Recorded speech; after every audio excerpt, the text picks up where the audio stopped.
podcast. I'm Alex Chaves. I'm Adam Ballard. I'm Luke Fraser. And I'm Gabe Toth.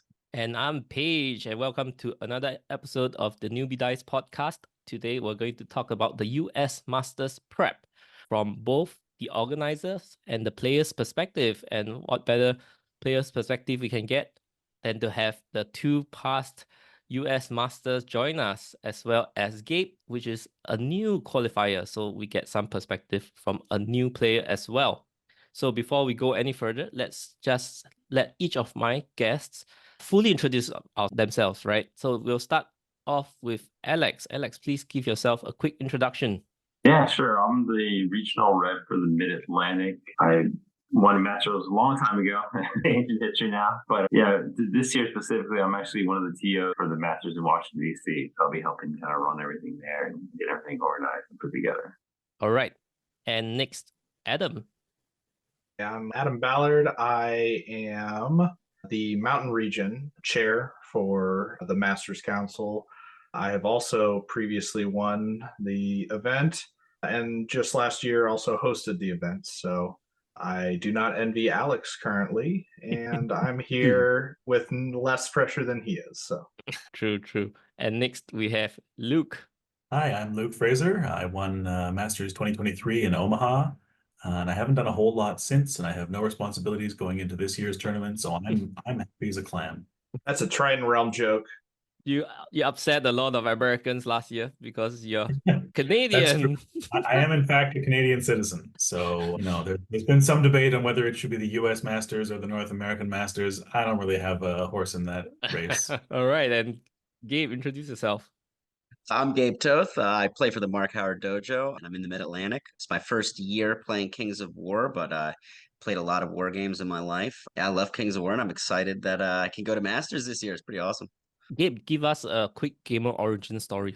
At what age have you started tabletop gaming? What were your first games? So I've been playing like rank and flank wargaming since I was about 9-10 years old. I won the Warhammer Fantasy Baltimore Games Day GT when I was 16. I was the overall Warhammer Fantasy champion. And then I never played again until about a year ago when I a whole bunch of the dojo folks got me in. They've been trying to get me in for years. And then I finally kind of acquiesced to their demands, played a game, and I've been playing like several games a week since then, pretty much. How long was the pause since Warhammer Fantasy? So you left before End Times, I suppose. I was leaving during End Times, so I played in the God, I can't remember the campaign, but it was the End Times campaign. It was like when all those crazy lists started coming out right before they blew up the world. But yeah, after that, I mean, I played several other tactical kind of war games on and off, but not like I did when I was a kid. Yeah, I pretty much did nothing but play Warhammer Fantasy when I was a kid. So yeah, it was a kind of similar introduction with Kings of War. When I got into it, I just got absolutely hooked. Yeah, what were the first impressions when you started playing Kings of War after being a Warhammer Fantasy veteran? So I will say this, first of all, the sportsmanship, there's a vast like chasm of difference between how people used to treat the game of Warhammer Fantasy and how Kings of War is treated. Everybody is kind of an extremely sportsman-like player. Everybody's awesome. The community is absolutely great. I'm like constantly blown away by how awesome everybody is compared to Warhammer Fantasy, where it was pretty cutthroat, and you'd hear Judge get called quite often. But yeah, it was a different animal back then. I think it was a lot more gotchas. People really were into the win. That's what people cared about. They didn't care how they were going to get it, as long as they won. I think in Kings of War, it's really it's about the strategy. People want an honest win. I think almost everybody I know, almost every opponent that I've had is in it, to win a clean game. And that's what everybody loves. And it's like, coming from the old fantasy perspective, it's like such a welcome change of pace. I can't even tell y'all. Yeah, I mean, that's why I'm here. That's why I played so much, Kings, that I, made the Masters team, because it's like, yeah, it's just so awesome. I can't not go to one of these GTs. Like, the group, everybody is just so welcoming and so awesome. But yeah, that's a really nice perspective. When we sort of ask this question to newer players, they usually start talking about the system first, what they like about the system. But for you, it's quite refreshing that, immediately the first thing is the competitive atmosphere, right? The sportsmanship. And that's one of the awesome aspects about Kings of War as well. And thank you for sharing that, because all of us over here, I think we're old birds by now. So it's good to listen to the excitement of a young new player every now and That's then. my pleasure. Yeah. And what armies do you play currently? Do you convert? Do you have some old Warhammer Fantasy armies that you converted to Kings of War?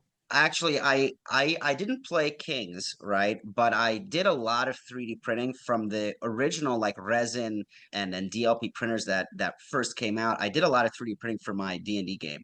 So I actually was doing that very heavily, and then I started Kings. One of the reasons I got into it too was I'm big into the modeling aspect, and I always have been. So the model agnostic nature with the multi-basing with scenic display bases, like that just immediately got me. So I have a dwarf army currently. That's what I've been playing. It hasn't really changed that much, but I have LEDs like embedded in all the units. It's like awesome. You guys will get to see it at Masters. You'll have seen it.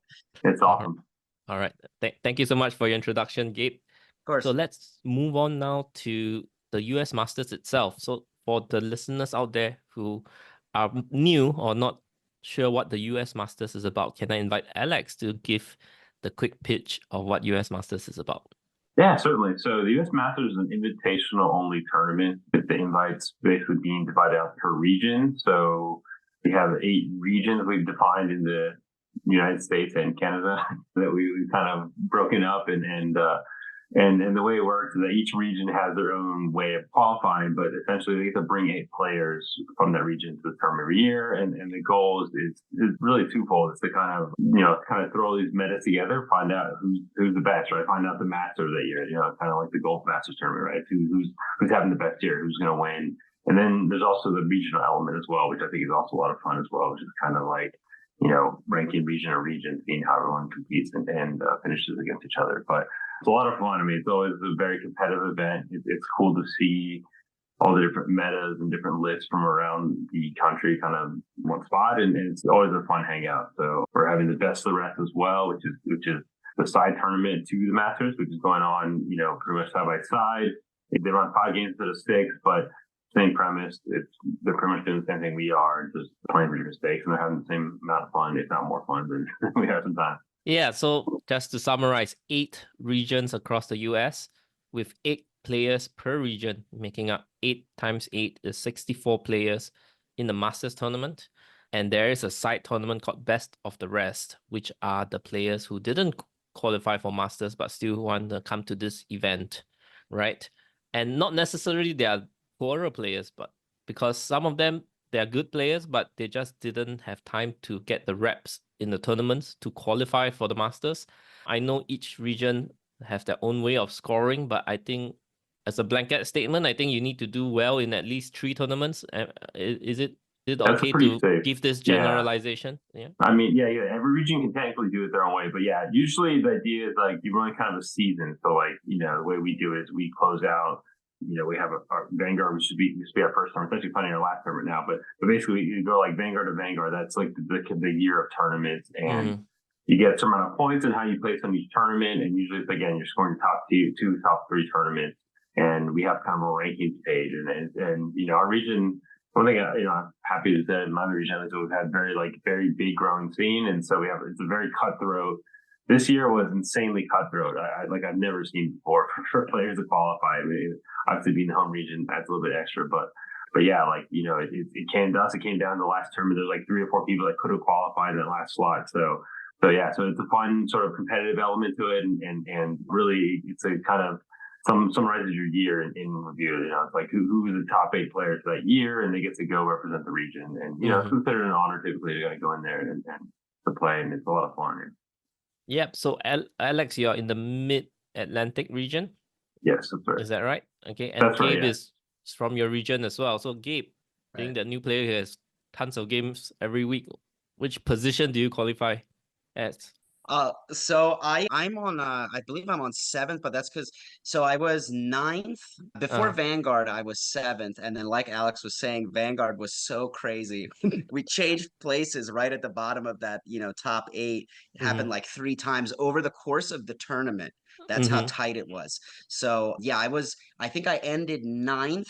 But then the person who came in eighth, or Alex isn't playing because he's running the event, and same with Mike Atkins. So it went to ninth and 10th. So I luckily qualified like that. Wow. But it was a crazy hard fought. Like literally my last game brought me right under 8. No awesome. pressure, no pressure. No pressure, yeah. So let's name off the 8 regions just for everybody's information. We have the Mid-Atlantic. Adam, your region is called? The mountain region, which we have not very many mountains in most of our region, but Midwest region was already taken. So that's another region. Okay. Luke, which region are you qualifying from? Pacific Northwest, which is maybe the biggest region, and encompasses technically Montana, Idaho, Washington State, Oregon, and then southern British Columbia, and probably technically some of Alberta. Who's asking? Hey, Montana's my territory in the mountain region, okay? You guys don't have that.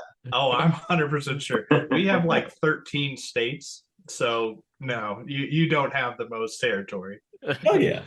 And so that's we named off 4 regions, right? So the remaining are the South, West, which is basically Texas. Yeah, one state in one region. The West, the East and Northeast, right? And Midwest. Is that There's Midwest, there's Northeast, which is kind of New York and above, and it actually goes up into Canada as well. They have some Canadian players, and then the Southeast, which is like just kind of Florida up to kind of goes up to Kentucky. Everything, yeah, it's like kind of that Southeast region. It gets tricky in those areas. Like it doesn't always make sense, but it is what it is. Right. And there's usually a couple of like border states effectively where some states have players that are actually closer to other regions than the rest of the region. And usually those players have like an exception, even though you technically live in one state. If you're playing actively in a different region, you can qualify in that region. So the borders are fairly loose and there are exceptions between them. So, all right.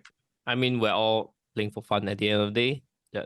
Let's make it fun and entertaining and a good time for everybody. We don't have to be too nitpicky about certain things, right? So when is the Masters happening? So Masters is going to be on the weekend of August 30th. It's going to run for 2 days. So it'll be the 31st. I think it's a Saturday. So it'll be 31st, and the 1st is a Sunday. And it's a 6-game tournament. We do the 3 and 3 format. So 3 games Saturday, 3 games Sunday. And with 64 players, it's more or less designed that it's one undefeated. Yeah, they kind of have one undefeated. Now, it's not always true. Obviously, you get ties, and that changes the equation. But it's designed in a way that you kind of know. By then, you kind of know who's winning, and it gives it a good test to see, like, who's really undefeated or if someone went undefeated. But yeah, that's the way it's going to be run. Usually, in the past years, it has always been around July. Am I correct to say that, Adam? No, the Masters event has evolved throughout its many years with Kings of War. So originally it started as dedicated in February, and it was almost always like the 2nd or 3rd weekend in February. But that all changed when the COVID year happened. And we kind of, as a council, there's one thing. So Alex said he was the chair for his region. I'm the chair for our region. There's actually a group of council members that discuss some of the changes that are going to happen to the event.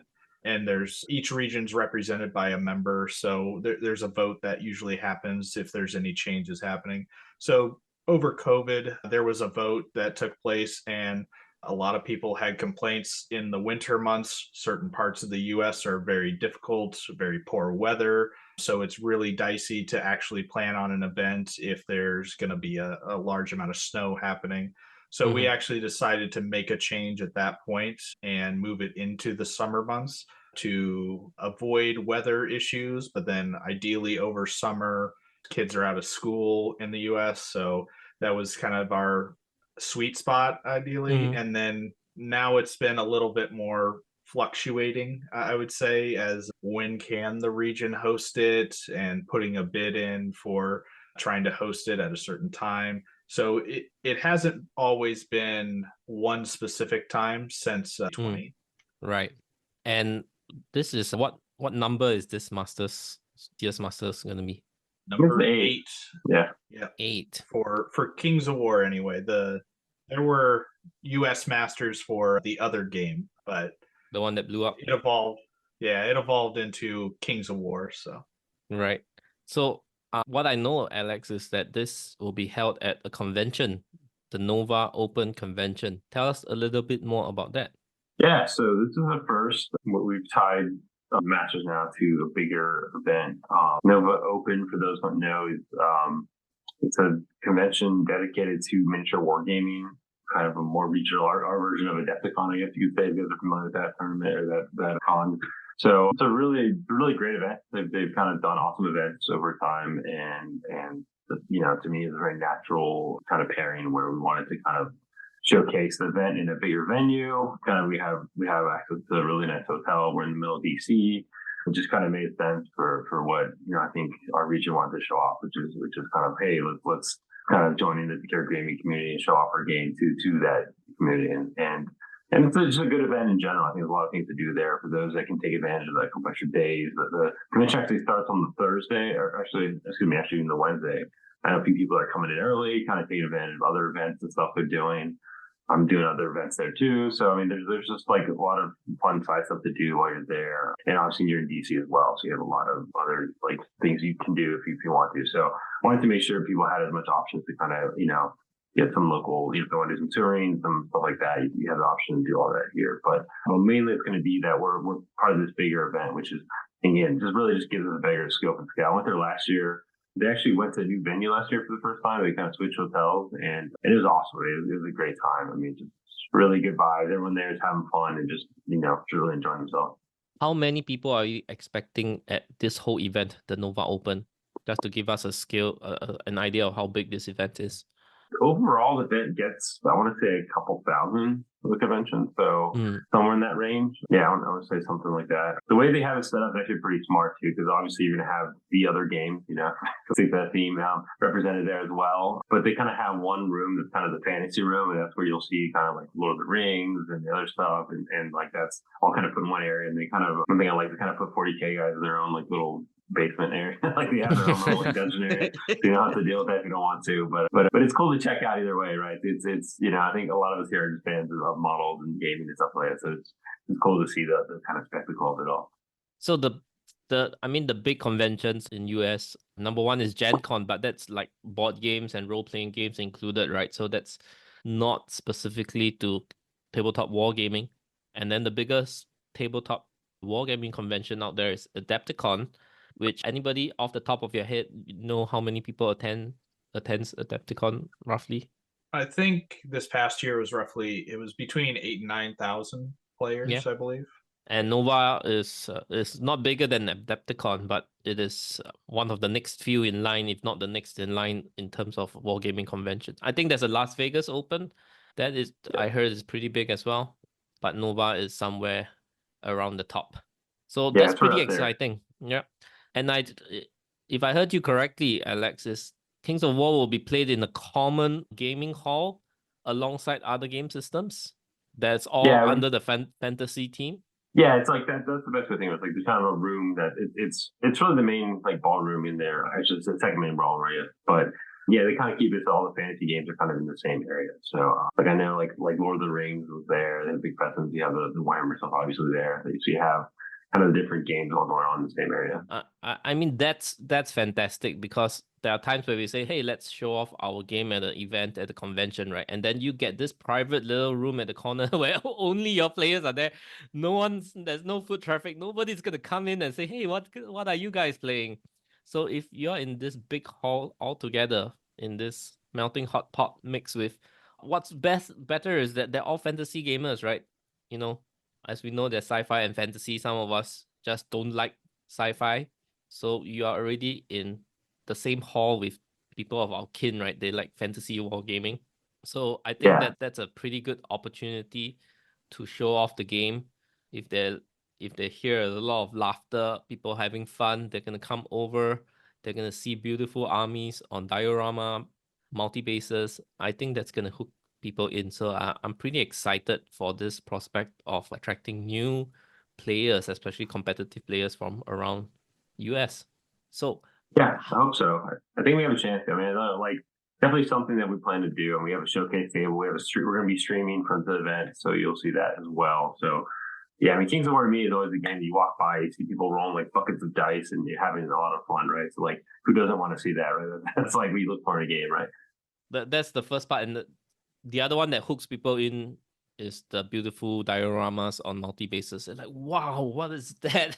It's pretty new to a lot of people, right? So how many players are in Best of the Rest?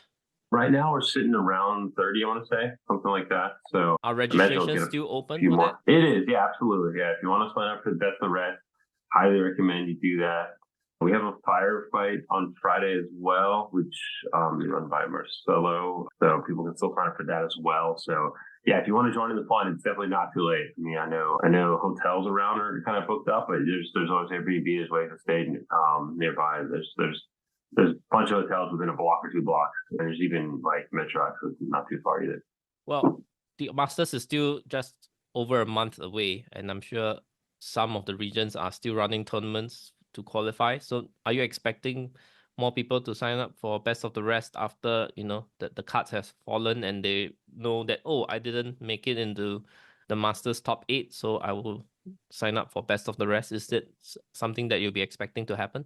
I think most teams have qualified. Every team is qualified right now. To clarify that, like most teams that got up have kind of set that up. So I imagine the more people sign up for kind of the stragglers who didn't, who like either local or around the area that they're kind of tagging on. I mean, that's just kind of expect that to degree. But by now I know it's DC is hard to get to. I mean, I'll admit we're if you're in the West Coast or somewhere else, like it's hard to get to the coast, like either coast, right? It can be always be hard. So there's that kind of natural attrition that happens when you go to either end of the coast. So I kind of expected that, And again, the nice advantage of DC that's easy to fly to, and so there's a lot of airports nearby. I mean, you can get to very easily. Again, like I said, there's metro access to the hotel. Really, it's close enough to walk distance. So if you want to come last minute, absolutely, we'd love to have you, and you should join up. How do people sign up? Yeah, so you can go to novoopen.com and register directly on there. Mm-hmm. So you have to buy a Nova ticket, right? Which I'm gonna guess is costlier than just a Kings of War event because you are going to a convention. Yeah, so we try to make sure like a reasonable isn't too much more than your normal GP, but it's around that. We try to keep it under like $100 was the main thing. So that was the goal. Very reasonable, and you're not the event organizer for Nova, so there's some restrictions there. But I think the prospect of showcasing the game to a lot of new faces is pretty exciting. So you can send me the sign up registration links and information. I'll put it into the podcast notes. With that, Newbie Dice is hopefully known for being a competitive meta analyzing medium over YouTube and podcast. So let's get into the games, the vying for the U.S. Masters position. So to recap, we have 8 Masters so far, right? The first one, if I can recount by memory. 7 so far. 7 so far. This will be the 8th. Crowned the 8th. Yeah. First year was won by Patrick Zorro Allen with Undead. The second year was Alex Chaves, still in 2nd edition back then. Yeah, long time. Won with Dwarfs. The third winner, if I'm not wrong, was Brett McKay, winning with the old version of Twilightkin. And the 4th Master was in 3rd edition, won by Eric Trowbridge with Orcs, followed by Keith Conroy on the 6th year. 5th year, we've heard Adam took it home on the 6th year with Night Stalkers. Luke Fraser took it home with Trident Realms on the 7th Masters, and they're all different factions, have you noticed? And so we're going to our 8th, crown of 8th. So what happened last year was Adam won 2 years ago, but because his region was hosting the tournament, Adam didn't get to compete. So there was one day I was saying, Adam, are you a has-been now? Then he said, well, technically I didn't get to defend my title. So I'm thinking that this is the chance for both Luke and Adam to be defending their title. So guys out there, out for blood. There are two masters to defeat this coming Masters. Adam, who has still been undefeated since his Masters win, and Luke Fraser himself. So guys, tell me a little bit about, I know you might want to keep some information close to your chest, but what can you tell me about your preparation for the upcoming Masters? Let's start with Luke. Well, it's going to be a boring answer. I moved this month, and my local scene where I was never that active. So I've done very little preparation. I've played like 5 UB games in the last 4 months. I haven't quite settled on a list. Lists are due 6 days from the recording of this episode. So yeah, we'll see how it ends up going. I was working on Northern Alliance, but I'm not quite sure whether it's going to be Northern Alliance or Trident Realm. Yeah, I don't expect to have my most successful competitive year ever at this Masters. That's for sure. You are saying that you moved to a new place that doesn't have much of a scene instead? Yeah. Did I get it right? Okay. Oh, Well, that's the old one didn't have much, and the new one has absolutely none. So right. tough to get games in person. Are you close to the US? Is it driving distance that you can? Sort of, but I'm north of Idaho and Montana now, so there's Right. not a whole lot of action down there, unless you want to drive another 10 hours to get from the top of Idaho to the bottom of Idaho. Right. Okay, but still wishing you all the best. Thank you. Masters prep. Adam, what about yourself? Well, I'm taking it a little bit more seriously than Luke, I feel. Now, I've been playing a lot, practicing a lot, and I think a big reason for that is I still don't know what army I'm actually going to play for Masters this year. I have a few kind of tossed around, but I'm in between Night Stalkers, Empire Dust, and Elves currently. Your 3 main factions? Yeah, the ones that are comfort. So it's definitely something that I've found when going to Masters is you want to play an army that you're comfortable with. So those are the ones I'm tossed around right now, and I've been on several UB battles and some more in-person games even. And then also just a lot of kind of private group chats with different high-end competitive players with discussing theoretically what army is going to be a better option in what matchups and with the known scenario pools and all that. So really trying to hone in what faction gives me the best opportunities. So Right. And you just went for a tournament with Night Stalkers. Do you want to share a little bit of how did that run go? yeah, I went 4-1 and I lost to Sean Troy, who's a Midwest player, extremely good player.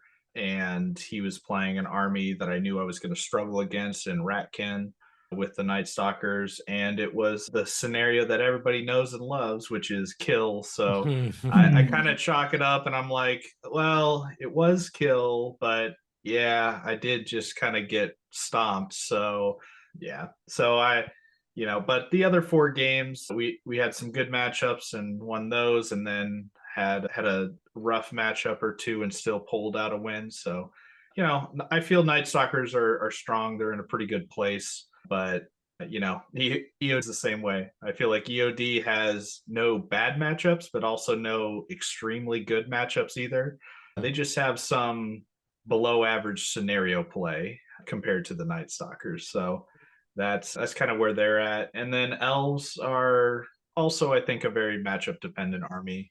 But, when you have all the shooting and all the alpha strike, it's tough to say no to that. So yeah. So why do you think you were weak against Ratkin? Did he have a lot of shooting lightning bolt or what have you? Yeah, just a good amount of shooting, and not necessarily like shooting that has to focus fire or concentrate. The Night Stalkers with their You don't loss have- of You don't have healing in your list, right? So every damage correct. sticks. Yeah, so the lack of the spell ward aura really forces my army to struggle. So even a little bit of lightning bolt makes that army a lot weaker, and it definitely shows in the results that I've experienced. So, but I do really like the adjustment with Tormentors being added to Night Stalkers. I think the troops of those guys are really good, and I've really enjoyed playing them. So it has some ups and downs from when I played it before the changes 2 years ago. So Yeah, your list, I was commenting on your video, is almost unchanged from the Masters 2 years ago. And 2 years ago, after you won, the Night Stalkers got a bunch of nerfs. So let's Yep. just quickly go through your list. You have 3 regiments of Soul Flayers, and you read it out by memory. Yeah, so 4 hordes of scarecrows. I have 3 regiments of soul flares, all with various little magic items on them. I have 2 troops of tormentors. I have 2 mind screeches, 2 horror rift weavers, 3 butcher flesh rippers, and 1 dread fiend with the trickster's wand. The Night Stalkers does have the best healing model in the game. That is the Planner Apparition. Have you ever considered it? No, not for that army. That army is dubbed the trash stalkers. It's meant to die. So it's all gas, no brakes. So Right. So let's see what you're gonna submit, right? So Alex will be the first to know what list you end up submitting. Gabe, what about yourself? What are you preparing to submit, or what are you testing to play with? So I will preface with I'm taking the bar exam in 1 week. So for the past month, I have done absolutely nothing Holy Kings of sh- War related at all. I've like literally packed it away so I can't even look at it. So that's been my preparation for the past month. But kind of going in my favor, I have been running essentially the same version of my list at every GT that I've ever played at, with minor changes. I think dwarves are in a very good place. I think a lot of people would say they are in too good of a place. So in terms of list composition, mine, doesn't look much all that different from what a lot of other people are running. I'm thankful that I'm playing in a region where I got a lot of really good practice against a lot of really good people. Vanguard was incredible for that. I got my ass beat twice by OGL in a row by people that I've played before. So that was really good also. So that's pretty much been my prep. But I run a very simple dwarf list with the formation, a loot on the standard bearer, 4 units of Iron Guard with dogs, obviously the hammer on the horde, Faber, 2 steel behemoths. I have actually recently added a battle driller, which I have been really enjoying that. It took a lot of getting used to that model, but I think it has some serious potential in there when it's used properly. I like a troop of berserkers. I think they are one of the most people don't give them nearly enough credit as they should, and then they end up getting caught by them, and they tend to do some work for me. But other than that, my list is kind of very similar to everybody else's. But yeah, prep wise, I'm relying on the past year, and then August we have Barbecue Brawl, which I'm part of the dojo, or the Mark Howard dojo is what it'd be called. I know there's another dojo down south as well, and there's been a little bit of a symbolic rivalry over that. But that's before my time, so I can't comment on it. But I'll say that Barbecue Brawl is one of our club's biggest events, and I think we have over 25 people signed up already. Yeah, and we're going to be playing there. That's at the beginning of August, and then we have weekly scrums, which I'll be participating in. So I'll hopefully be getting at least a handful of in-person games a week. That's what we're shooting for. Awesome. So thank you for taking the time when you have a bar exam coming up in a week. I hope this podcast recording didn't get your brain thinking about Kings of War, and you start I needed a break. going on companion for hours on end trying to build lists. Oh my God, I can't even tell you. It's the worst exam that you can study for. It's horrible. Just be glad that you do not have to take it. It's the absolute worst thing ever. But you really need to take breaks, because if you try it's never ending.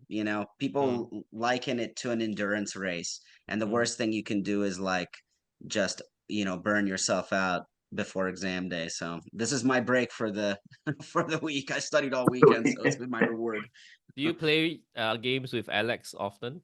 Alex has beat my ass once or twice. I think I got him at Barbecue Brawl last year when he was running his Night Stalker. So, Yeah. but it was a lucky. I think I dogged his terror off the board on turn 1, kind of completely ludicrous. Yeah, we've played a few games. Yeah, and he's showed me some dwarf tricks.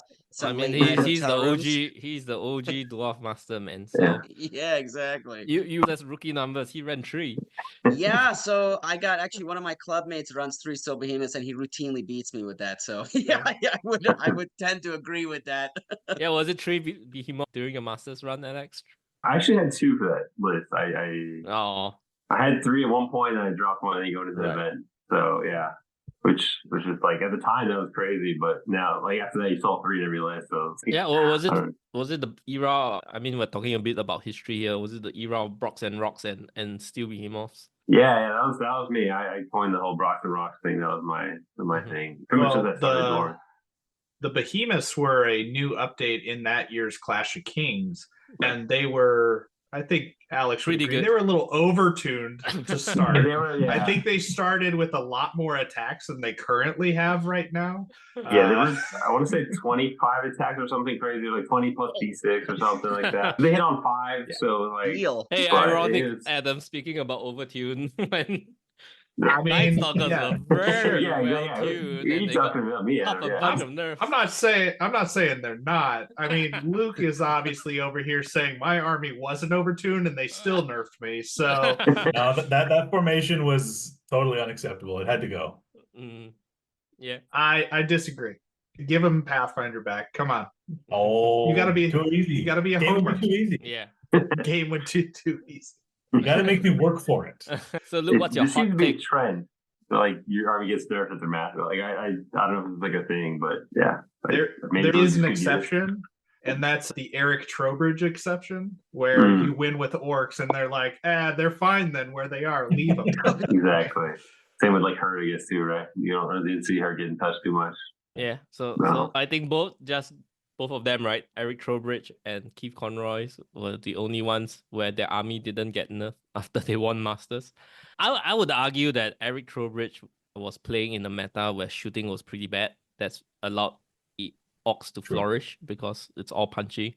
And he does more axe out in the wings without them vanishing instantly. So He also played with like 19 units, so he had plenty of stuff get shot. He just had much more than what you were shooting at. So yeah, but it was a time where the bows and the piercing shots were not very popularly taken because they were all irregular. Yeah, so there was much less shooting at the start of 3rd edition because they dialed back on the shooting, they dialed back on the flying units at the start of the edition. So it allowed it allowed the blocks of troops to flourish. He had Yeah, a lot of chat too. He would like out chat everyone from what I remember that list. It was lots of like, Auckland it was- 6 heroes yeah. on mounts.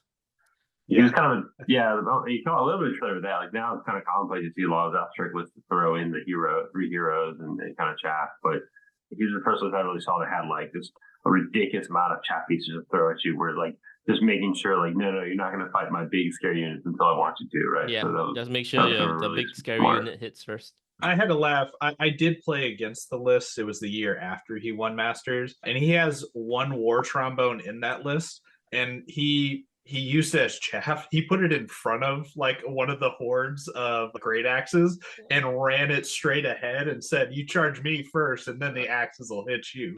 So I was really surprised by that. No need the Love +2 nerf when you're all hordes of 20 over nerf and it's gonna hit first, right? So that +2 Right. nerf is not needed.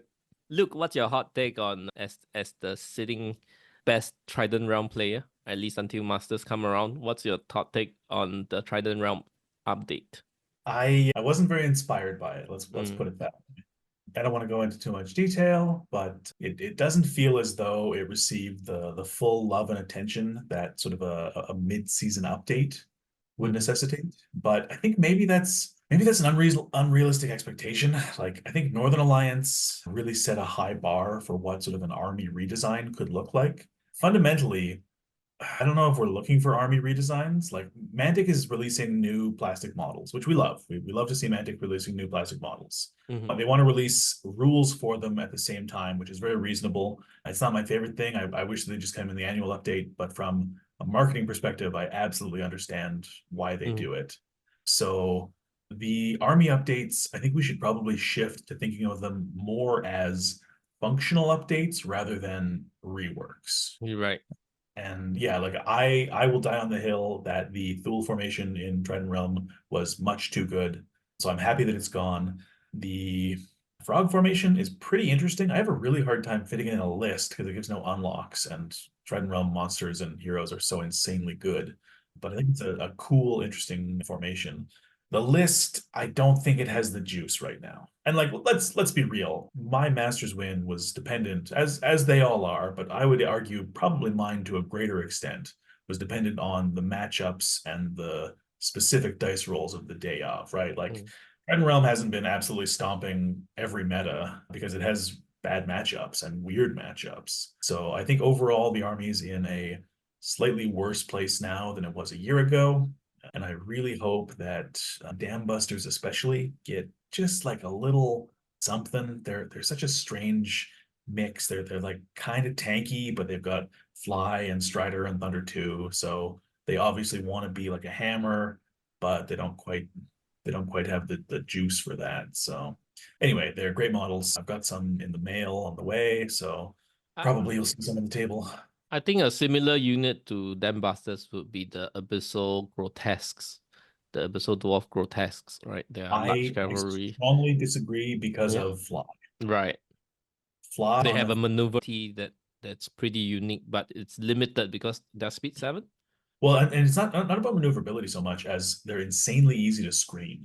They're height 4, so they see over almost everything else in the list. And with Fly, Strider, and Thunder 2, like they're clearly a very strong sort of counterattack unit. You run it as a second line and have that 14 or 15-inch threat arc, just sort of overwatch your whole list. But I don't know. I think I'm running a horde at Masters, so maybe I'll be happy with them, but they really just look like they're paying too many points for too many different things right now, which is sort of the old story with Dam Busters, but they're a little more focused now, so better than they were a year ago, 2 years ago. I don't remember when they got rid of the regen and sticky ton, but I'm not thrilled with where Dread Realm is at, but hopefully in Clash they get a little love. Are you planning to take Trident Realm to Masters? Is this one of the considerations?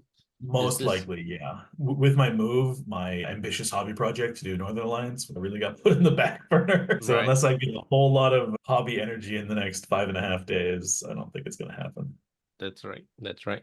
So speaking of stomping the meta, what do you guys think are the factions? Oh, before that, let's talk back about the Trident Realm formation. I absolutely agree. I think when something is too good, a good indication when something is too good is when it becomes an auto include in everybody's list of that faction, right? Yeah. Like the Goblin not Goblin, the Dwarf formation is really good, but there are still players who don't take the formation. Am I right, Alex and Gabe? I know some that don't, but I highly disagree with that. I think the Standard Bearer is too good not to have in there with the Headstrong reroll. Every Dwarf player I know fails those Headstrong rolls over and over again, and having the reroll is nice. Yeah, I think that it's almost auto include personally. Right. I was thinking about it before the Standard Bearer got buffed with that special effect, and on top of that. And then you give him a loot on top of that, and now he's not, previously you can't even take a loot on them. All right, so I think back then it's not an auto include, but now it's inching closer towards being an auto include. I'm not sure if Adam, you wanted to say something. What do you think about that? When I think of auto include formations, I think of the elf one 100%. I think is, in my mind, hands down best formation in the game for its particular army. So getting 2 nimble Drakon regiments that come with an inherent defensibility with Spell Ward, and then the Drakon character getting the Spell Ward as well as Rampage. It's just all the things you kind of want. And it allows the elf player to play the game they already their army kind of playing right, skilled and anyway. alpha. Exactly. So you're able to really get into positions, threaten flanks with Drakon regiments, which then they become hordes of Drakons. So I think it's just a hands down the best formation for the particular army. I would pledge my absolute life that the Thule formation was stronger in Trident Realm than the Drakon formation is in Elves. I think those are very strong Battle arguments. To the death. I would comment that matchup elves versus Trident Realms. We'll see who wins, I guess. The old list. It's too late now. It's too late. Dig up your old printed copy of your army list. Well, I would argue that, Adam, that the elf formation is pretty good. The elf army can still do well without it. For the Trident Realm, they really needed the formation to function, to have a strong a list, because they real- need a good fighting unit, which the rest of the list doesn't have. It was a real crutch for sure. Yeah, that's exactly it. I think that the L formation is arguably stronger, but the Trident round formation is more clutch. More important to the list. So then that might come down to more an army design flaw where the formation is necessary in order for the army to work. Correct. Whereas I think the elf formation it takes the army a step higher than what they would be if they weren't to take it. But elves are still a very strong army. Yeah. So when they removed the Trident round formation, I think they tried to make Dam Busters more viable as the hammer unit. I don't know if the Worm Riders got improved in the same vein. That's the characteristics of Trident round, right? It doesn't have an obvious hammer unit. Let's be real here. Absolutely no one on the planet knows how to play Trident Realm. Yes, Sorry, because it's strange, right? You're like, So strange, yeah. the obvious hammer unit nobody knows, which is the obvious anvil unit nobody knows too. There's Gigas, there's Platinums, but they're really slow. Gigas are slow, but they have nimble. So I then got we have somebody our in my ensnare region unit. that might surprise people with Trident Realms this year. So we'll see. Joe Ferry plays in my region. I'm sure you know him, Luke. I'm sure he's messaged you quite often about it. He and I Everything talk a that you lot. kind of have said about TR, I've kind of felt him echo in our own chats. Yeah, and I honestly have seen it. He was on my team at Crossroads last year. And he did very well. And we placed second actually, but we won the cup. That did come down to feeding him matchups that were good for him. So I completely agree with what you said earlier. Yeah, I think that's dependent. You did him dirty when we played him because he played my elves. I think that was his big loss there. Yeah, that was a great tournament. Yeah, that was a lot of fun. That was a lot of fun. So what are the factions or builds to look out for? Adam, let's start with you. What do you think are the boogeymen out there? Well, I think everybody knows what's coming, at least from a popularity standpoint, and it's going to be the Twilight Kin. If Twilight Kin aren't the number one army as far as like most attendance taking, we'll be surprised. You know, last year it was dwarves, but this year I think there'll still be a good number of dwarf players, but I think a lot of those dwarf players from last year either aren't making the Masters, like Alex is running it, or there's even a couple that have switched to different armies and will likely be playing something different. Dale Motley is the one that comes to mind for me. So I would imagine that we're going to have maybe instead of 12 dwarf players like we did last year, I think we're going to maybe see more like 5 dwarf players. But I would expect to see like 6 to 8 Twilight Kin players. And I've played several different players that I know are probably going to take them, and there's a couple of builds that I know will catch people out and do well. It may not be your typical Twilight Kin list that you have seen on the table so far with the Impalers and Mutants. There's a lot of good units in that list, and I think it hasn't been explored to its fullest potential. Yeah, there's the Void Skiff spam build out there as well. I don't know if the Lightning build is viable. The Lightning Bolt with weakness. But I'm sure some people are testing it out. If you play against Night Stalkers, it's going to be great for you. Yeah, so. Man. It's an auto win against Adam if he picks. Alex, what about... And then I switched to EOD and I baited everybody into it. So all part of the plan. Yeah, I think it's probably like the Lightning Bolt Twilight Kin build is inconsistent overall. I don't think it's a tournament winning list. I wouldn't expect anyone to really run that. You a little bit's fine, but like if you go too heavy on it, so it's not efficient enough to really well. I think in my region, it's been very interesting to follow. I mean, dwarves have kind of been everywhere in my region for a long time, so like that's kind of the hurdle you have to jump. Like you have to make sure that like if you can't handle dwarves, like don't even bother showing up to like the event, right? You're basically guaranteed to run into Gabe or myself or somebody else like running dwarves. Like it's just kind of they're just there. They're like you just have to deal with them. So people respond to that a couple of ways. You kind of have the Alpha Strike way. You see a lot of Green Lady. You see Northern Alliance to a degree can play that way. I'd like to see a lot of Northern Alliance lists. I think the list that when you play at the high level is a very, very, very strong list. I don't know if we'll see a lot of it at the U.S. Masters. I kind of hope we do. We have a couple of players in our region who've done really well with it, and and like it's just not like an easy list to play. It almost plays like, to me, it's almost like more elf than an elf list, where it's like very kind of finessey, where you have like you have to be really careful with your ranges, and you have sort of like, I think like elite, I guess is kind of way I put it, but less in the movement phase, I guess, more like kind of like the positioning, I guess is kind of the way I see that list. But yeah, I that to me is kind of like a wildcard. Like I think a good Northern Alliance list is really have tools. They can out hammer the dwarves. They can kind of outshoot some of the other lists, and they're tough enough and kind of enough healing to really back up and you'll see more of those things. Yeah, Dwarf and Northern Alliance. I don't know if you have heard the last episode of my podcast, Alex, where I think Adam was on it, and we are just saying that the way to play Northern Alliance is step 1, bring as many pack hunters as you can. Yeah, that's the only step. That's the only step. That's the only step. It's a joke, but we're saying that the pack hunters are really good, so just bring as many as you can and profit from it. Yeah, I would say step 2 is Harem. Harem is, if you're playing Northern Alliance without Harem, I question your reason you're playing. My list has, but I forgot who was it that said he wasn't liking Harem. Basically, because of the 4+, right? It's just very swingy, and it has disappointed. I think it was Tom Robinson who said that he was disappointed with Harem's 4+. It's too swingy, so he decided to drop it. I can't remember if it was him. It could be. I just don't think Harem is worth a hero unlock compared to a Frost Giant, because Titan unlocks are free in Northern Alliance. Hero unlocks are precious. Yeah. Is Harem a hero unlock or Titan unlock? That hero. He's a hero. Right. So he's really tricky to fit in, whereas the Frost Giant...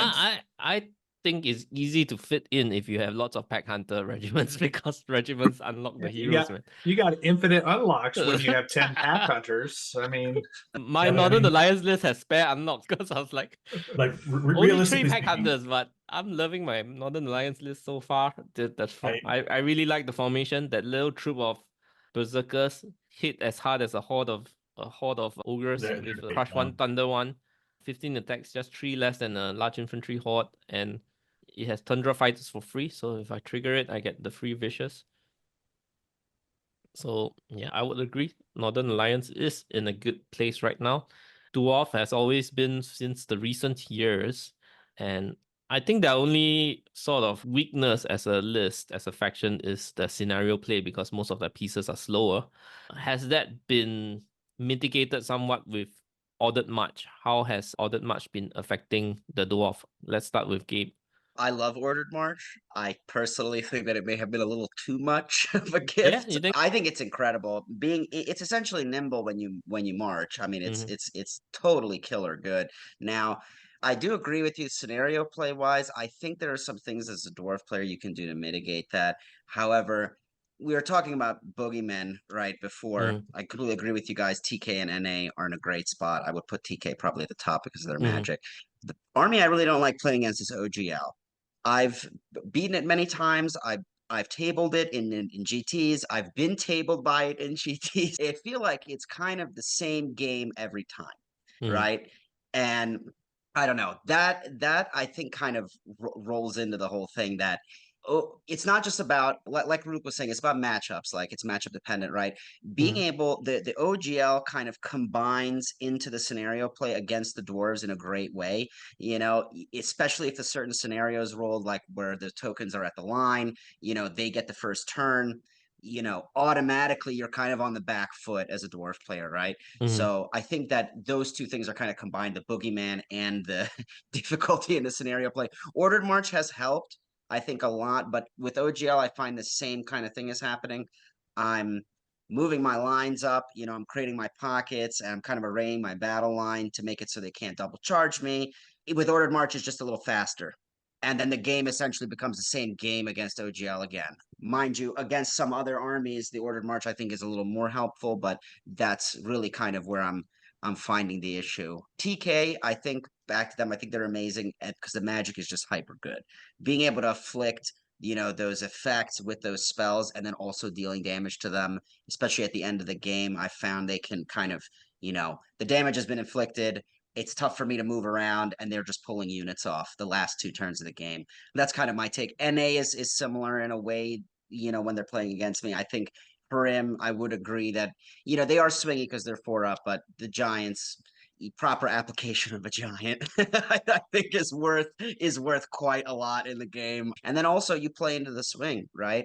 I take a Stone Priest with Celestial Restoration, right? A lot of people argue with me on taking that, saying that it's a nonsense unit. And in part, I think I agree with them. But once every 5 games, in 2 turns, he heals 15 wounds off a D6 unit. And then, you play into the swing. That's at least how I view it. Well, you can tell them that Jeff Trage, multiple times Australian master, ran a Stone Priest with Celestial Restoration. It's a great The model. only thing he said was that you're wasting the Inspiring. The Stone Priests do have Inspiring, yeah. So you're wasting it because you have to stand far away from whatever you're trying to heal. So that's the only drawback. But he definitely agree. I think with Galak and the Standard Bearer, and then I run Faber also, so like I'm not at all stressed for inspiring sources, I think, generally in the game. But yeah, I do agree with you. Sometimes if you don't deploy accurately, I think you can kind of, or he gets hexed. You put him on your back line and somebody gets that, weird hex shot off on him, and all of a sudden a 100-point model that literally doesn't, do anything in the entire game. So yeah, I get why people don't want to take him, but I think when you're running, I think my average defense is 5.65 in the list or something.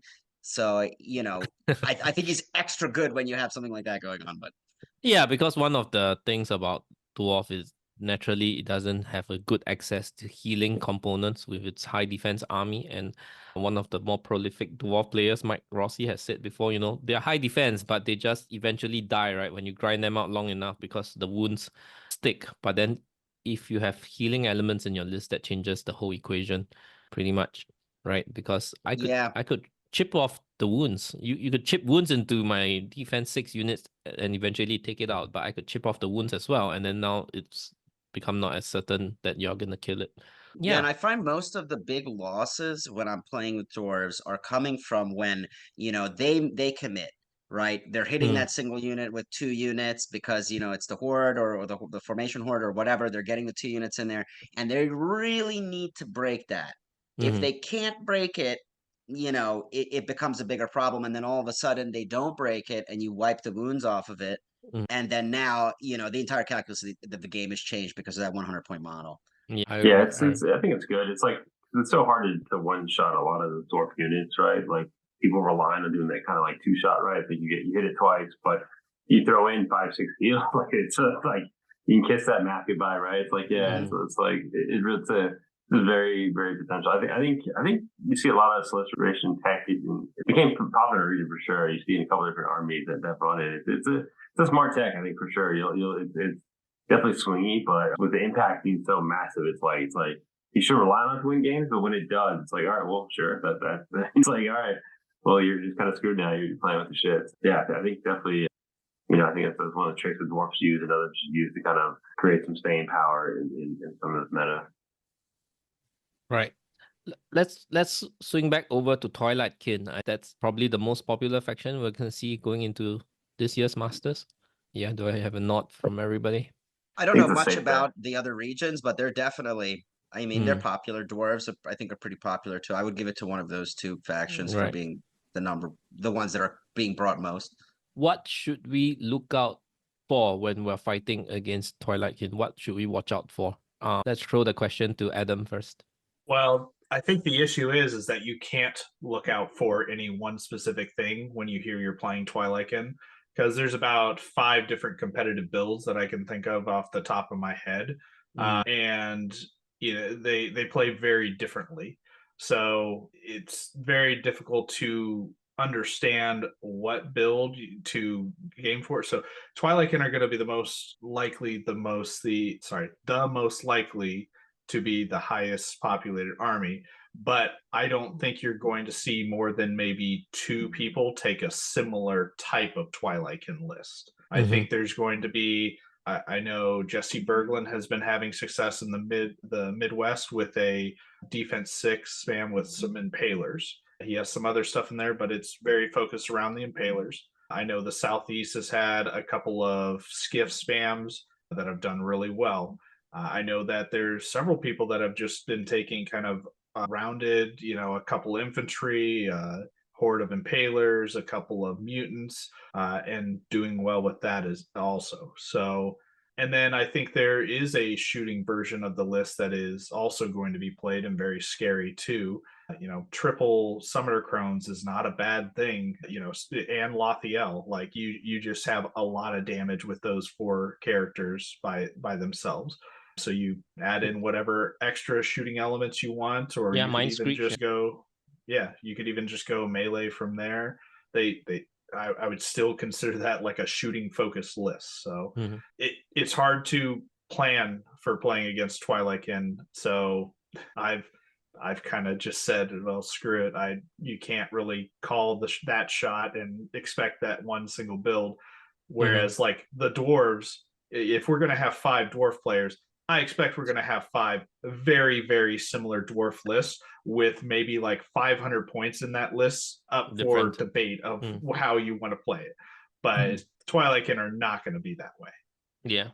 Are there any common denominators? At least a few units that you're probably going to see in every list. Will there be at least one Summoner Crone in every list with weakness, you reckon? Probably. Yeah. I would say there's a good chance that Lothiel makes an appearance in almost all those lists as well, because a flat or a stealthy is just good. And even though the Navigator's extremely good and gives Spell Ward and Stealthy, it's only to certain keywords, and it also requires you to have the first turn to get it up. So some people will miss that when they don't get first turn. And everybody that's taking a defensive aura like that wants it to work every turn of the game. So, all right, let's talk about any other factions you think would be interesting to look out for before we move on to the next topic. I think ogres are the boogeyman list, and nobody really is thinking about them or talking about them. And I think a big reason that is because Jeff Shulkin's not going to be at Masters this year. Yeah. But if Jeff Shulkin was at Masters this year, I think that would be the list we talk about instead of the Twilightkin. Are we talking about what's the build? Is it lightning bolts with some siege breakers and warriors? Yeah. Yep. So it's the triple siege breakers, 3 regiments of warriors, 3 warlocks, Namagrok, the stealthy bubble with the extended range, 3 sergeants with crossbows as well is what he runs. It is just kind of all perfectly disgusting in the right ways. In my mind, it's like it's the army that has everything. It has the range to reach out and touch you. It's very threatening in that way. It has the defense because of the high nerve. It has some wound mitigation with Nam, and then it has a built-in stealthy bubble that can affect the entire army. And then it has like 16 or 17 units that all score as well. So you're not lacking for anything in that list. Yeah, interesting thing is my local meta have been struggling to find success with sergeants because the shooting attack is hitting on a 5+, and you kind of get cover penalties quite often in the game. And the moment when it hits on 6s, even with elite, with 5 attacks, you're not even expecting to deal 1 wound on average. So that's what my local meta has been struggling with. They're like, crossbow is not worth it. If I'm taking the sergeant for its melee potential, then I might as well take the bully. It's what my local meta consensus is. And if not, some of them are finding some success with Crocodile Wranglers because they do have that utility in being able to shoot out from behind ogres. And they're an individual, which means it's easier it's more forgiving on positional mistakes. So what do you guys think of the sergeant with the crossbows?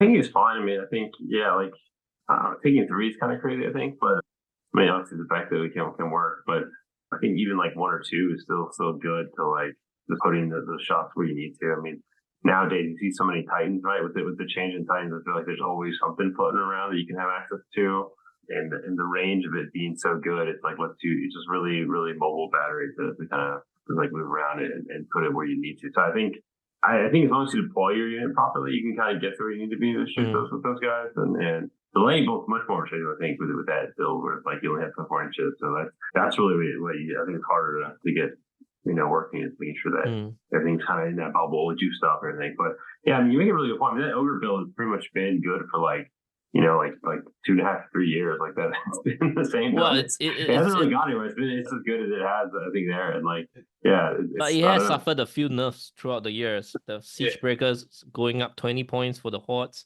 The Nomorgorod more expensive. Warriors are now limited to 3 regiments being unlocking, which is still good, which is still probably enough. Right. Another frustration my local players have is when the warriors get wavered. So you gotta be really careful about your positioning and have a plan when your warrior regiments are wavered, right? That's the difficulty there. I would think that with the siege breakers going up in points, some people might find some value swapping one out for Hunter Horde, because they do have that inbuilt Pathfinder, which you can deploy and move them up through forests. I think that's what some people like to play. Of course, Siegebreaker is at the end of the day still more well-rounded at a higher cost. There's Yeah, also I think- warrior hordes with two-handed weapons. The difference is it's a lower defense, but they can take the crocodile upgrade, which makes them actually hit better than Siegebreakers when you pop the crocodile.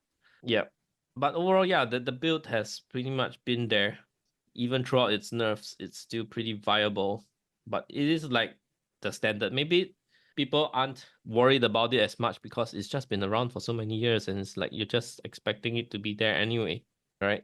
Yeah, and again, it's kind of like that like you need, like at some point everyone has to learn to play ogre. Like it's like everyone kind of learn that skill set, right, and like kind of establish it, and maybe but if I think they're still a very viable army. I totally agree with that. Like this, that's a list that I think anyone can have pick up and learn very quickly and do well with. So like it's very well rounded. It'd be cool to see some ogres. And every community, every meta, every local scene that you have, there's always bound to be that ogre player. I'm gonna build that low model count army, right? Yeah, that was always the advantage. You do the math on how many models to paint, right? And like, all right, I can do this, right? Yeah.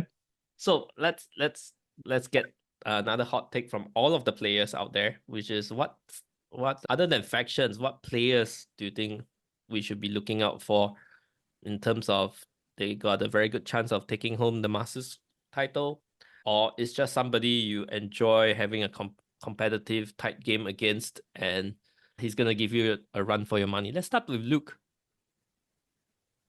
No, I mean, I haven't been to any major tournaments since Masters. Yeah. Outside of the people that I've personally played, I mean, let's talk about Nathan Clevenger for one. He's been number 2 for two Masters in a row, haven't he? Second in battle 2 years in a row. So I mean, if he feels like keeping the momentum going and coming in second again, that's probably the single most impressive feat any Kings of War player has ever accomplished. Other than that, I honestly don't know who the up and coming contenders are this year. Yeah. Oh. So you were the last Masters? Is that how it works in your region? No. So I wrote the scoring formula for our region 2 years ago. So I happen to be ranked first in our region, but that's more to do with how soft the PNW is than with my particular prowess. Mm-hmm. Built-in code. Yeah, exactly. Hey, it's Just okay, think Luke. Don't I worry did the about same it. thing. It's all I did the same thing. Technical. Yeah. Yeah, that's always funny when you're like, oh, I wrote it and I'm in first. Alex knows too. Alex knows. exactly. He has the same struggle. So. Yeah, there was allegations of collusion there for sure. Yeah. Right? It's like our top players are LTOs. I don't know, dude. No one Adam, here knows how to read my fucking formula, so they can play with it.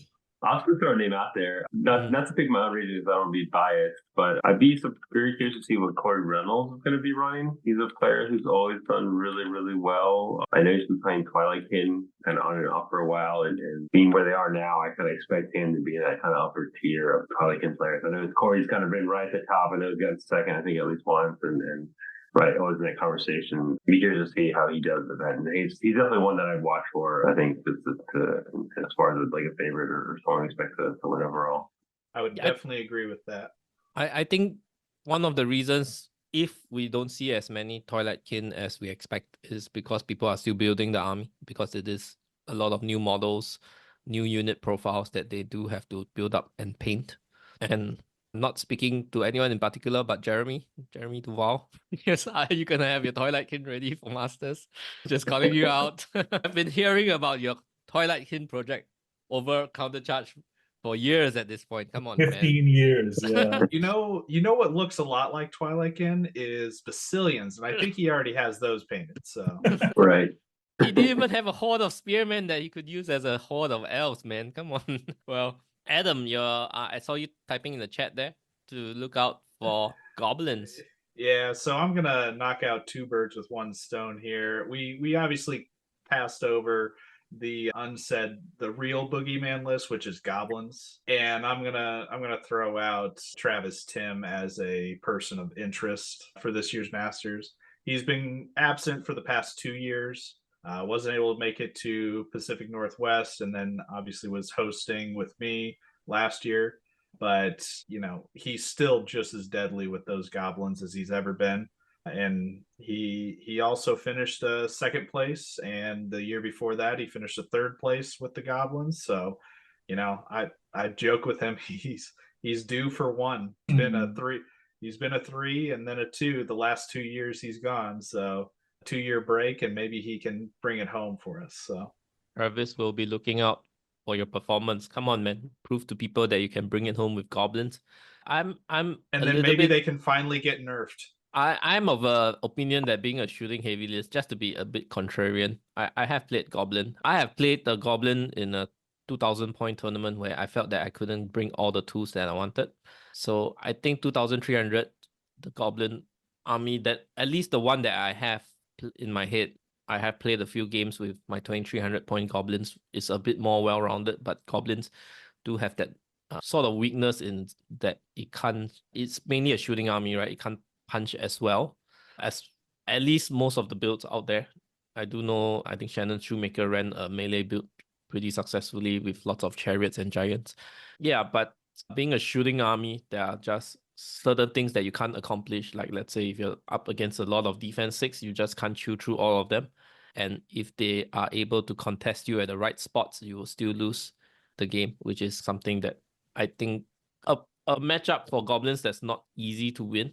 That might make it like, there are a lot of builds out there, a lot of lists out there that could do like a 4-1 or 3-2, but to confidently have a list that says I can possibly go 5-0 with this, it's got to be able to take care of a lot of various matchups, right? That's what I think anyway. Alex, what are your thoughts on lists? If you want to build a list that goes 5-0, is this something that you have to think about, that it is able to handle all the matchups? I not be a little bit skewed. I'm very good at shooting, but I have a weakness in this. I do tend to favor the kind of balanced builds from a personal standpoint. I'm kind of my philosophy has always been similar, like what Gabe said. It's like I'd rather have one list that I know inside and out and know every matchup. One thing I'll point to is like how Keith Conroy won his Masters playing Herd.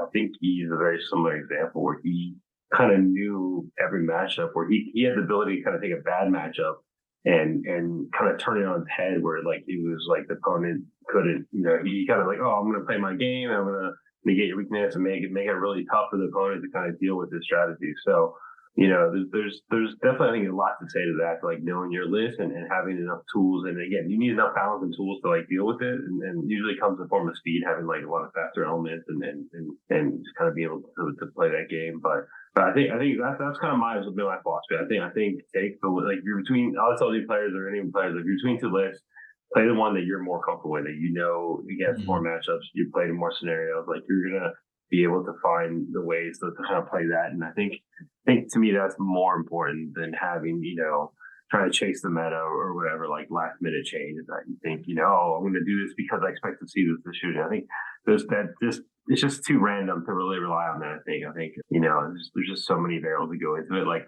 even in a field where, like last year where dwarves are everywhere and you expect a lot of shooting, like, you can go tournament not play a single one, right? Or you can play against, I think my dwarf was, I ran into like an alpha strike list every time. So like, I was in my deployments like turn 2 and get fighting like every game. So like it really depends what you run into, and I think like I said, just focus on your list and the tools you need to play those scenarios.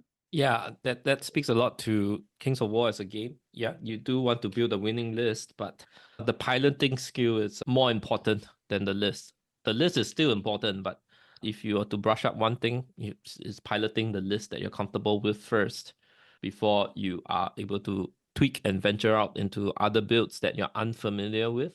Because yeah, you can net list, but if you don't know how to pilot the list, you're definitely not going to play as well as the person who the list originated from. And that speaks a lot to player skill and why we love this game, right? Because there's a lot of dwarf players with similar lists, but the player skill and the ability to pilot the list is pretty important. This is a positioning and movement game, and so there's lots of positioning and movement nuances and tricks to learn in this game, right? Adam, do you have anything to add other than Travis and Goblins? Person of interest, right? There's lots of good players. I mean, it's already been said, but Nathan Clevenger is always going to be an issue. You know, he's likely bringing Night Stalkers, but he has pretty much everything possible with Night Stalkers, which means you can never really plan on what he's going to play or bring. It could be the Bloodworm Legions, or it could be, the crazy like Fiends and Shadow Hulks that he's played as of recent as well. So you can't really plan on some of these people because they have so much versatility in their play. But then I know Alex also didn't want to call out anybody in his own region, but I think the entire region that's the Mid-Atlantic has a chance of winning the event. So they do have, I think, a clear advantage when it comes to the regional award of best region, home team advantage and all, but no, they're 8 players that they have, and as Alex said, two of their top 8 had a drop. They still have so much good talent, and a lot of the other guys even beyond that are already mercs for other regions that needed players, and they're going to be some of the best players on those teams they're merking for as well. So it just goes to say a lot about the Mid-Atlantic's development and improvement over the past couple of years. Yeah, in terms of best region, it's always went to the south, right? So is Mid-Atlantic always gunning for the top place as well?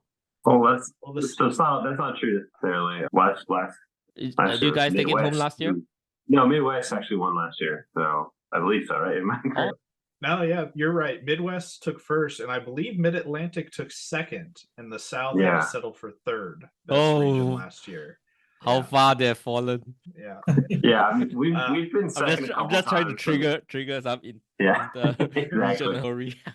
Yeah, I mean, I very much hope the region does well. I mean, I'm not on the team now, so there's no pressure on me to perform anymore, so it's just kind of nice. I mean, I have to run a tournament, which is it's a lot more pressure probably, but I do like I can just kind of sit back and just kind of like just be the dad and like tell them good luck, kids, like go out to school and do well or something. Yeah, take the ones that are performing poorly out in the hall and just they come back with crying. So exactly, I'll be berating them in the hall. Yeah, exactly. You're gonna start talking to if you lose your first round. Yeah, get your shit together, kid. No, we have a good crew. That's fun. We have a fun, like I said, rivalry. We have a lot of rivalry. We have a lot of competition region, but it's mostly fun. It's mostly like Gabe said, one thing we do is that we've done is like we have a cup challenge that we take tournament to tournament that basically every club in region competes for. And that's done a lot to like help bring out that kind of rivalry where like we're used to like this, we want our team to win. So like, a lot of times at this point, some people care more about the team win than like the individual win, right? So, like, I'd say most of our club does. Exactly. And it's a very healthy competition. It trades back and forth. The cup, it's kind of like the Stanley Cup where it's like you win it, you hold it. I have it in my house right now. So it's like you get a little plaque for it and you kind of add to it. So it's always fun to kind of bring those little fun rivalries to help kind of just make things a little bit more fun and more interesting. Well, the Nerd Hammer crew with their podcast Drunk and Disordered, they're all from the Midwest? They're Mid-Atlantic, they're in our region too. Mid-Atlantic, right. Yeah. Okay. There's a couple of them there's on our team as well. Right. So it's split between the two regions? No, they're all Mid-Atlantic. Sorry, I said it wrong. Yeah. My bad. Yeah, that's okay. Yeah, I haven't heard from their podcast in a while. It's been a hot minute since they dropped the episode. Gabe, what about yourself? Are there any players that you want to look out for? Or, you have been pretty active in the scene, but mainly in your region. So are there legendary names that you're looking forward to seeing them play on the table or even playing against them? Oh yeah, so I mean, I will selfishly pick a clubmate here, but Derek Sandstrom he's just an extremely good player, consistently ranking high in every GT that we're playing in with halflings out of left field. I watched him cream. I think the number is Marcelo number 2 or number 3 in our region, Alex. I think finished number 1, to be honest. Oh, he's not. Yeah, he's number 1. I thought you were Yeah. number 1, but no, No. yeah, yeah, and his game against Derek, I believe, was at Vanguard, and it was like broadcasted. The entire game was, and that was quite a game. Yeah, but he would be my pick, I think. And in the spirit of previous Masters winners, with Orc and Trident Realms and Herd, him playing halflings, I think it's an army that a lot of people have not played against or have extremely limited reps into. And he is just a very good player, and he has a lot of reps with that list. And I think he can definitely, if he can take it home, I think he can. And as Alex was saying, there's a lot of good players in our region, and like routinely on a weekly basis we'll go and play, and it's held actually at Derek's house in his basement. So we'll play there, and we routinely have 10 12 plus people in that room on a weekly basis playing against each other. And the games, I mean, they're tight. They're tight and intense matches. And I think that he definitely has the ability to bring it home there. I think he would be my pick. And I would say second, I would probably say Marcelo too. He's been doing extremely well. He's been piloting essentially the same OGL list for as long as I've been playing, for sure. That's every time I play him, it's kind of a variant on that list. And I think he has a very good shot also. He just knows what he can do, and he's been nailing it recently. So yeah, those would be 2 to pick out. And most of the Nerdhammer crew, also stellar. I heard Dale Motley's name mentioned. He just got me at Vanguard on turn 6. Amazing player too. I think we have a lot of good candidates in our region. Right. Any out of region players that you would like to shout out as a person to look out for? You're just too occupied with the names in your channel. Shoemaker? Somebody mentioned Shoemaker with that chariot He won't be goblin there. army. He won't be there. Yeah, He he's won't not be? coming. No. Oh yeah, He only plays good. at Crossroads anymore, it sounds like. So Is he occupied That- with other game systems or what? Or with life? nah, he's got life stuff, kids, active in sports and stuff. So Right. he's planning on being at Crossroads this year. He hasn't played a game since Crossroads last year. He'll probably take the same goblin list and probably still go 5-0. Like, the guy's a legend, but if he shows up to a Masters again in the near future, I'll be surprised. So He was a fantastic guard. The game I had against him was fantastic. And like I said, the kind of going to what I was saying about with the halflings, that chariot goblin list just threw me for a complete loop. I had never played against that before. And Right. it's just tough to really fully anticipate what you're going in for if you don't have the reps, I think. And, you get a little lucky on those those charges, and that's that. I would agree. Halflings are actually pretty strong as well. They recently got that upgrade that the captain just gives Strider to Ravenous, which is basically 2/3 of the units in the list. It's Yeah, and just- with coupled with the charge range, that's one of Derek's things, is going across the table with these units, and you just don't expect it because of the combination of the Strider and then the longer the charge. fast cavalries, yeah. Yep, exactly. Yeah, I have quite a bit of experience playing against halflings with 2 of my local players playing it quite often. Well, now let's talk about your individual expectations going into the tournament. So let's start again with Luke. I know you have been busy with life. What do you hope to achieve in this Masters? I hope to prove that dam busters need a little hand up. No, yeah, I mean, my first Masters, I came in like 61st, and last Masters I came in first. So I would say somewhere right in the middle, have 6 excellent games, meet some new people, say hello to some people I haven't seen in a year. That to me sounds like a wonderful weekend of gaming. If I can also, improve my play, maybe, have some new lessons, and really fundamentally expose myself to the wider meta, because I've really been missing that, getting hard players with hard lists smashing my face in. Looking forward to that. let's talk a little bit more about your experience, because have you been how long ago have you started Kings of War? Are you a newer player? No, not really. We first checked it out in the middle of second edition, but maybe before one of the Clash of Kings packs. It might have been actually the very beginning of second edition, Mhm. when Zap was a spell. And we just tried it with some cutout pieces of cardboard and just found it too bland. Was a spell that's version 1, I Oh, maybe it think. was version 1 then. Yeah, version 2, there's already Lightning Bolt and Fireball. Yeah, Okay. Yeah, and then we gravitated away for a while. I was really into the Rune Wars miniatures game, which I'm sure maybe 2 or 3 of your listeners have ever heard of. RIP Rune Wars. And when that game collapsed in on itself like a supernova, yeah, I had a closet full of fantasy miniatures, and I was looking for something to do with them. So we came back to Kings, I think in 20, something like that. But I spent about a year trying to make Basileia work, and I'm the worst Basilean player you will ever meet in your entire life. Mhm. Just absolutely cannot commit my fast stuff at the right time. So, yeah. Yeah, there are just I have been more of an Alpha Strike player, and I think certain people just are more comfortable with certain playstyles. I've been trying to diversify my playstyle for sure, but at least at the start, people gravitate to a certain playstyle well. Like I always preferred Alpha Strike. There are some players who prefer counterpunch army or shooting based army, or just a balanced army. Yeah. Yeah, so that's a big difference, right? From the 2 years ago coming at 61st. Yeah. Yeah. Yeah. What happened between the 2 years? Between those years, were you playing very actively, playing a lot or what? Yeah, I got some more reps, and I mean, I learned a lot of valuable lessons. That it was my first Masters, so I went in with low expectations. I didn't meet those low expectations, but what can you do? But yeah, I learned some hard lessons about unit selection. I had too many individuals in my first list, and then just sort of a mishmash of units that I like a lot.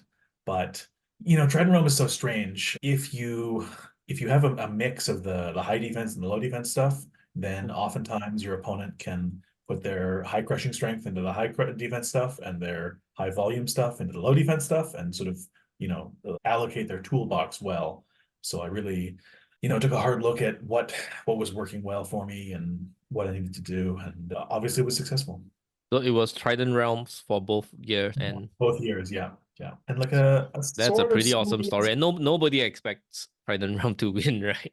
No, no, I remember the matchup cast last year. I was against Kate round 1, his orcs, and nobody believed in me. But I was thinking to myself, man, Thule versus Morax, that's a fight that Thule win every time. So Cinderella story. Good to be underdog sometimes, Yeah. Awesome. So let's switch gears to Gabe. What expectations do you have? So I think Luke said it really well, honestly. I go to all these GTs because, the first thing you asked me is my player perspective. I talked about the community and how fantastic everybody is and how everybody plays in good faith. And even though you're getting creamed, you're like, oh, I love this, So I'm looking for, 6 good games. I'll be happy if I go 4-2, honestly. I'll be more than happy if I go 4-2. It seems in years past or in GT's past, my performance is directly tied to how hungover I am. So the more hungover, the better I seem to do. So I'm going to be Oh doing my wow, okay. best. Yeah, I know. It's an inverse relationship here. So if you guys see me at 2 o'clock in the morning the night before walking around staggering, then you should put your money on me. But if I'm in bed early, probably not. So you should get the other people drunk too, because I most tend to do people that also. perform worse when they're hungover. So that's how you get a leg up.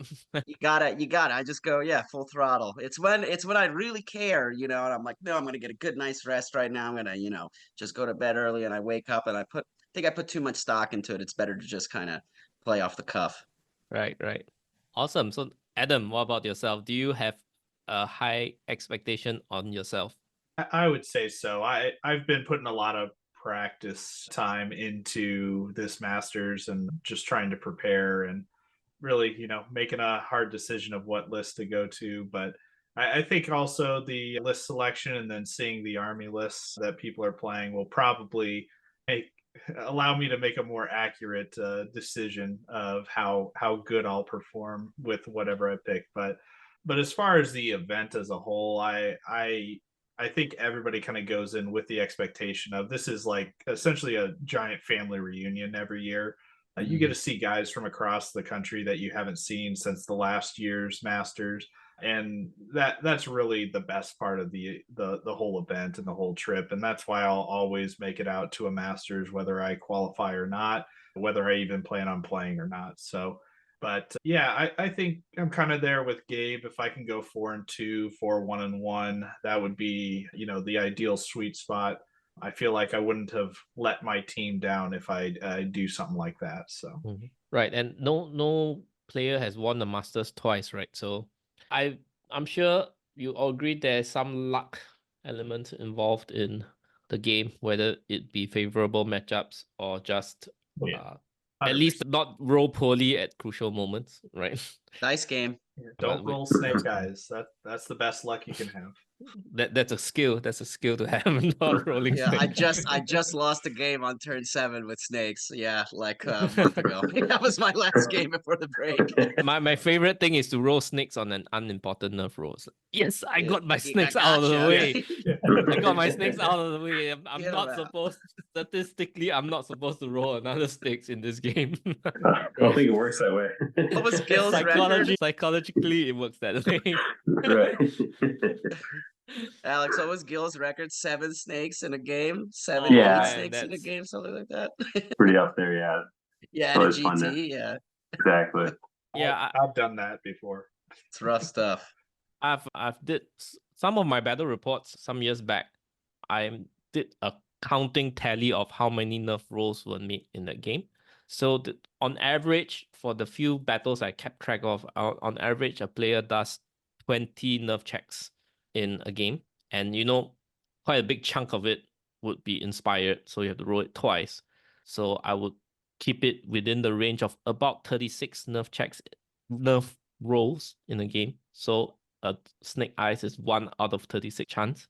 So I always tell people you should expect at least 1 snake eyes every game, sometimes 2, but 7 is really rough, man. I don't know how even the best player in the world, it's a bit hard to come out of a 7 snake eyes roll game.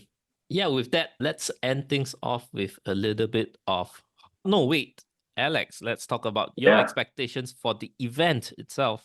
Yeah, absolutely. I want to talk about that. I've been to every Kings of War Masters, played in the previous 7. This is the first one I'm not playing in, so I'm going to lose that streak, but at least I'll be there. And my goal is to kind of take a little bit of everything that I've liked and I've enjoyed from every Masters and kind of put that into this. And so I really want to make this a really fun event for everyone. I want that to be kind of a part of everyone. Obviously, things need to run smooth and you need to go well, and that's the first and most important thing. But I want that kind of spirit of what I think our middle game events are, which is just a lot of fun, and I want that to kind of players be enjoying themselves, having a good time. I have a team of TOs with me to help kind of do more of the administrative work. So my job is to really just grab a beer and just walk around and check out the games. I'm like, so it's gonna be great. Yeah, it's like you can see me just watching your game, oh, this is cool, it'll be fun. But I'm sitting there rules judge as well and to do the things I need to do. But yeah, so I'm looking forward to just kind of making sure that everything goes smoothly and that things are going well. Just a shout out to your crew. Who are the people that's helping you run the tournament with you? Let's give them a shout out. Yeah. What are their names? Yeah, so Rob Ellison, he's from the Nerdhammer team. The Nerdhammer GT, he's been doing it for, probably 8 to 10 years. And also Mike Gill, who's from the Howard Dojo. He's going to help run the event. And then obviously on media, I have Mike Adkins and Mark Howard who are doing the streaming and content there. So again, really awesome team, good things. I will say we are going to do sort of a matchups similar, I think, going into Seattle, where we kind of show the matchups ahead of time, let people kind of look at them and kind of vote on who's going to do what. So I look forward to that in coming weeks. Lists are actually due next week for those that don't know. So we're kind of scrambling, I'm sure, to get their list turned in last minute. And we're going to take the time to kind of let people kind of get a good preview of what to expect and what to see. Will you release the lists publicly? Is there a date for the release of the lists? I'll say it'll be the week of probably the 12th, I think, that week. That's about 2 weeks out from Masters. Yeah. Are there challenges for the U.S. Masters? No. No, it's a challenge. Best of rest can challenge. I think there's a couple actually that are there, but yeah, overall we keep it. We have region immunity for the first 4 rounds, and we're gonna keep it so that no challenges, no funny, gaming or whatever. But it's just better not to allow it as an option, right? Like I don't think people would take advantage of it, but just there's to, a chance to game it, although we believe most people won't, but there's a chance to game it, right? Exactly. Will the first round matchups be also released with the lists? Exactly. Yeah. So we're gonna release the matchups in that cast format. We're gonna see it, and then we're gonna. You're gonna have a first round cast, all right? Yeah, exactly. Yeah. So we're planning to do all that. So stay tuned for updates on that. We'll kind of release more, but we're planning to show the list and the map thing. That'll be fun. All right. So let's end off this stream with this podcast with a round of hobby updates. Luke, you're waiting for your new Trident Realms. Oh, yeah, they're in the mail. Actually, we need to get the post office to send us a new mail key because the people that lived here before, the tenants didn't give the mail key back. So there's a chance that my dam busters are in my mailbox. I just can't get them. But hopefully soon. Oh shit! It's trapped. Yeah, if only they had Strider, eh? Gabe, what about yourself? Hobby updates. Are you after the bar exam? Do you have more units to paint, or you have your units ready to go? So the nice part about the bar exam is that I have not left my house in like a month, and my printer has just been going off the hook. So I have an entirely printed goblin list. It's like swamp themed. So I have a huge goblin list. I'm going to LED it up with resin pours and stuff too. I have a miniature fog machine for a display board. So I'm trying to really kind of go all out with this goblin list. So that's what I'm working for hobby wise. The dwarves, they're pretty much been painted for a while. I'm not really adding too much to it. I just painted up a few more things for that, but that project is mostly closed at this point, I would say. I might do some, more layers of highlights on like the characters or something, but I think it looks good enough as a whole to pass at least. Yeah, and I'll be switching gears to goblins. Yeah, are you looking to get the best painted for the event at Masters? So I'm a big texture fan, and with the D&D minis and stuff, I was big into like the tabletop theater aspect. So I use a lot of lights, and I'm into the fog. I'm into these other techniques. It's not what I would call like traditional miniature painting. I do some of that too. The line by line highlighting. Everybody knows, and the glazing, whatever. But I think there are a few people that do that aspect a little better, perhaps even if the modeling is not as good. I think that's usually who takes best painted. I just got best painted at ACO, and I've gotten a few players' choices besides that, but I don't know. I don't know what the other regions have to offer, but I hopefully will give them a run for their money. Good. I'm looking forward to see your army as well. Awesome. Adam, I know you're not a hobby guy. Do you even build your models, right? But you don't paint them, or you build some of your models? Yeah, we'll go with that. Travis likes using a hobby knife and glue, so usually I just hand him stuff and he'll make it work. So right. So, but most of your, whether it's Empire of Dust, Elves, and Night Stalkers, you should have majority of your units there already. Do you need to flesh out a few more units, or they're all there? No, everything's there, good to go right now. I will say I enjoy the basing aspect and the displays, so I did that for all of my EOD stuff, and I think it turned out well, and it really ties the army in together. But yeah, painting and the army is not my forte. I'd much rather just create new lists and try new crazy ideas out in a UB game or something. That's what I do with my spare time. Right. Nothing wrong with that. Everybody enjoys their hobby differently. Alex, have you had time to hobby at all? Not really. Definitely not something I'd like to. Kind of a weird, crazy project that I've been working on for too long, but I wanted to play Rift Forge Orcs. That was kind of the list that was in my radar, just because they're so wacky and weird. So yeah, hopefully that'll come out. I've painted like 1 unit so far, so that's progress, I guess. Yeah. However little, it is progress. Yeah. For myself, I'm working on the Mongolian themed Northern Alliance army. Awesome. But at the same time, I'm keeping it to Mantic, so it is mainly restricted to head swaps. I just got some 3D printed Mongol heads that I swap out the Mantic heads with. But it's enough to pull off the team, surprisingly. Just the Mongolian headgear and hairstyles is enough to say, hey, that's Mongolian. On the side, I'm also creating my own board game, which I've been heavily testing, and I think it's been pretty good so far. I'm wondering whether I want to do some beta testing with a bigger audience, whether locally or around the world. But it is basically an arena-based game. 3v3, you draft 3 heroes per side. They have a certain amount of actions. They have ultimate cards. You score in a very simple ball game where you just pick up the ball to score. And lots of side objectives as well to score. Yep, but I think that's about it. So I thank everybody for coming onto this podcast. Thank you everybody for sparing your time. And it's been about 2 hours on the mark. So anybody have anything, any shout outs, last shout outs before we close out the show? Just want to say thank you to everybody. Yeah. Yeah, thank you, Gabe, for coming on and giving us your new player's perspective as well. Alex? Yeah, I was going to say, Best of the Rest still open. Go to novopen.com. You can sign up for Best of the Rest, Firefight. Also, I know we talked about like Kings of War. If you go to kingsofwarmasters.com, there's a great website there that has a lot of information as well. I know they have like all the past masters like that too. So a lot of good information there. If you're like, hey, what is this masters? How do I get involved in the local scene? That's a great way to start, just to kind of read up on some of these things. So highly recommend that site to anyone that hasn't been there yet. Yeah. It even has like the regions drawn out for you and a list of the regional chairs. So if you are new and just getting into stuff and want some more information on your region specifically, you can find who your region chair is there and reach out to them. kingsofwarmasters.com for the US Kings of War Masters scene. I think UK has one. I think it is kowmasters.com. So very similar, but abbreviated. Yeah. We had those lessons to spell it out. So I'm just wondering, because I also like to shout out that Singapore, we're going to have our first ever GT, which is a 2-day tournament, right? In October, let me just quickly check out the date. But before that, could I ask Alex, what scoring system do you use, as in the software, the tournament scoring software do you use? Are you planning to use?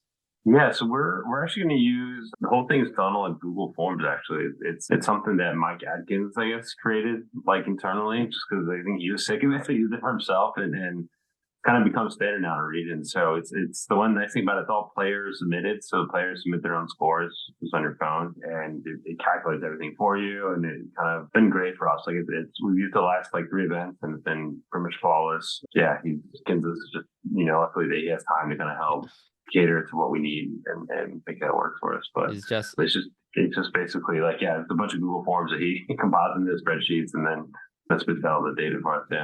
Yeah, he's quite a tech wizard, isn't he? So Google Forms, results are submitted, it goes to a spreadsheet, he applies formulas into the spreadsheets, and that does all the calculation. Yeah, exactly. It's just like runs a couple scripts he runs that just does the math of like pairings and calculates all the scores and everything. So it's been great. That sounds awesome. And just a shout out to the first Singapore Kings of War GT called the Lion City Brawl. It's happening on the 26th and 27th of October with capacity for 24 players. Space is at a premium in Singapore, so it's quite a feat for us to get event space at an affordable rate to run this tournament. It's only 20 Singapore dollars, which is about $20 US. It is about $20 US for the event.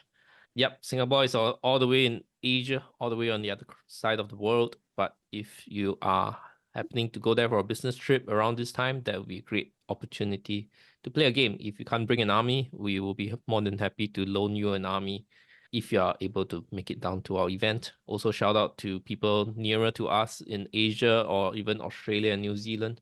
If you're able to make it down, we'll really love to host some overseas guests and players. All right, with that, let's close out the show. And thank you everybody for coming on. Oh, Adam, do you have something you'd like to say? No? Thanks for having me on, Paige. No, I thought you had something to say because you were speaking when Alex was speaking. I think you were just talking about the Kings of War Masters website as well. Oh, yeah. No, I said what I had to say. All right. Okay, with that, thank you very much, everybody. And we'll see you at the next Newbie Dice podcast. Keep newbie dicing, I guess. Bye-bye, everyone. Thanks, Adam. Yeah, thanks, Paige. See you guys.